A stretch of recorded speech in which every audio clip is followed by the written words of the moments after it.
Gali Gali, zum Gali Gali, zum Gali Gali, zum Gali Gali. Shalom Yeladim and Boker Tov. In today's news, it's Sukkot.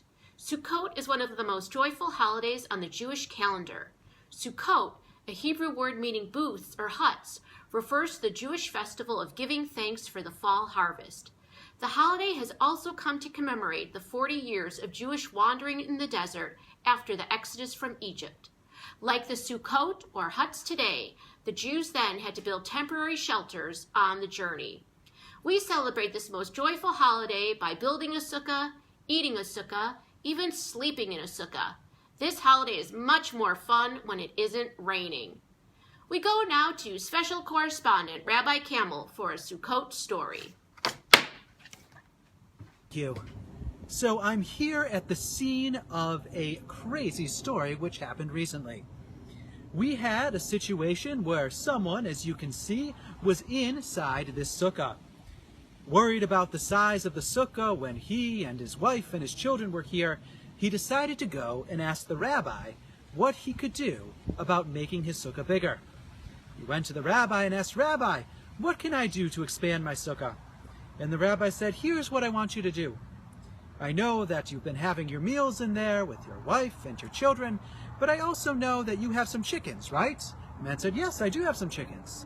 He said, "Well, why don't you go back, bring your chickens into the sukkah?" Wasn't exactly sure what the rabbi meant by that, but went back home, went back to the sukkah, brought in his family, brought in the chickens, looked around, and unfortunately, there was even less space than before. And said, "Oh my, this is not going to work. I'm going to go back to the rabbi and ask that rabbi what it is I should do." Went back to the rabbi, and the rabbi said, "You know, I think you also have some goats, right?" The man said, "Yes, I do have some goats. And so why don't you put those goats into the sukkah?" I didn't exactly know what the rabbi was thinking, but went back and bought the goats into a sukkah. Now before, the man was able to pace back the sukkah a little bit and forth with just his family. But now with the chickens and the goats, he tripped over a chicken, he tripped onto a goat, and he said, "Oh, there's even less space than there was before. I'm going to go ask my rabbi what I should do," because his first two suggestions were crazy. They were fakakta. So he went back to his rabbi, and the rabbi said, "One more thing I want you to try. I know you have a dairy cow." And the man said, "Yes, I do have a dairy cow." And he said, "I want you to put this dairy cow into the sukkah." The man threw up his hands in exasperation and said, "Okay, Rabbi, if that's what you want, fine, but I'm telling you, it's not going to do much." And so he brought the cow into the sukkah with the goats, into the sukkah with the chickens, into the sukkah with his whole family, and just as he thought, he tripped over his chicken, landed on a goat, and then a cow stepped on his foot. So there was even less space than there was before. So then he was going to go back to the rabbi. He was going to go back to the rabbi and say, and give him a piece of his mind.